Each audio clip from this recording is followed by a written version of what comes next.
Thank you and welcome back to Fred Mwangi TV. Kindly subscribe, like and comment and share this video widely. Now, President William Ruto's meeting with Ugandan counterpart Yoweri Museveni this week shouldn't have been big news. They had been political buddies after all, except they hadn't been reading from the same script lately after Uganda opted for a plan B in importing oil and sued Kenya at the East African Court of Justice (EAC). This week, fueled by his own needs, President Ruto traveled to Kisozi in western Uganda where he met with President Museveni. In the meeting, there was also Raila Odinga, Kenya's opposition leader, who Nairobi wants to be the next African Union Commission chairperson and has been lobbying neighbors like Uganda for votes. Who exactly fixed the meeting is still a matter of conjecture, although credible sources told the East African that both President Ruto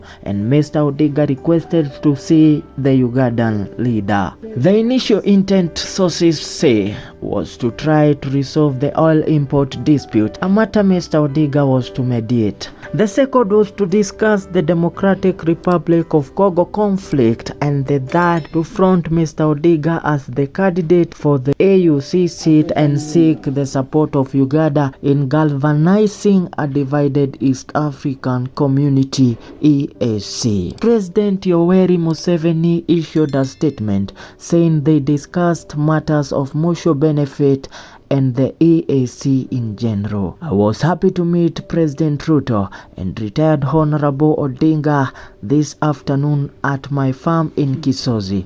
We discussed issues of mutual interest between our two countries and the East African community. But President Ruto went further, indicating there is a path now to resolving the oil import dispute. He said, "We have agreed on a way forward of sourcing and scheduling imports for the region in a manner that will ensure we achieve the most competitive pricing and maximum logistical efficiency. One way of resolving the impasse is to grant Uganda specific privileges to import and schedule its own products." A source said that includes registering the Uganda National Oil Company in Kenya and helps depart from an earlier stance by Nairobi when Uganda requested to operate as an oil marketer in Kenya. The conditions put forth by Nairobi, however, require that Uganda first withdraws the keys at the EAC. President Museveni had reached out to Tanzania to use its Dar es Salaam and Tanga ports to import petroleum products to deal with oil cartels in Kenya, but the shorter distance in Kenya offered better choice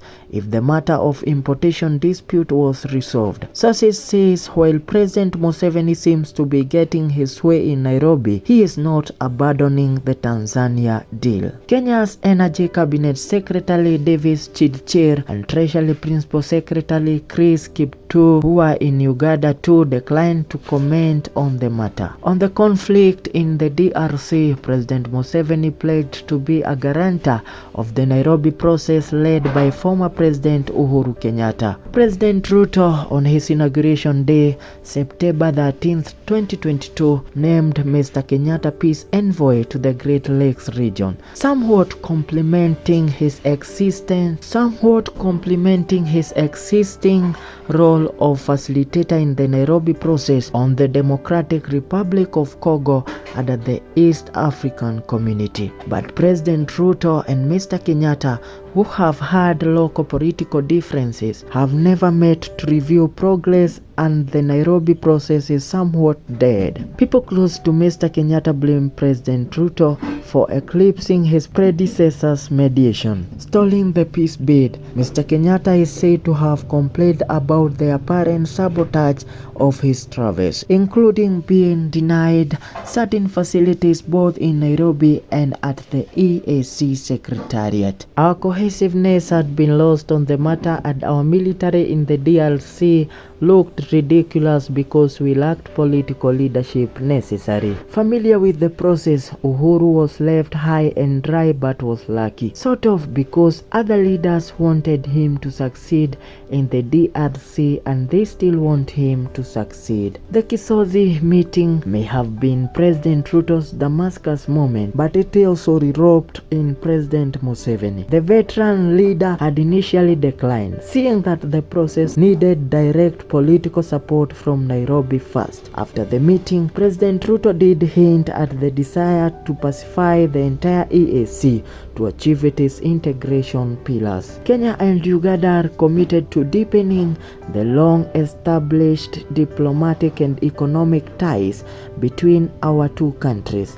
This relationship includes bringing all the 7 East African Community nations closer in their ultimate goal to form the East African Political Federation, said President William Samoei Ruto. And now, thank you for watching this video. Kindly subscribe, like and comment. Let's meet on the next one.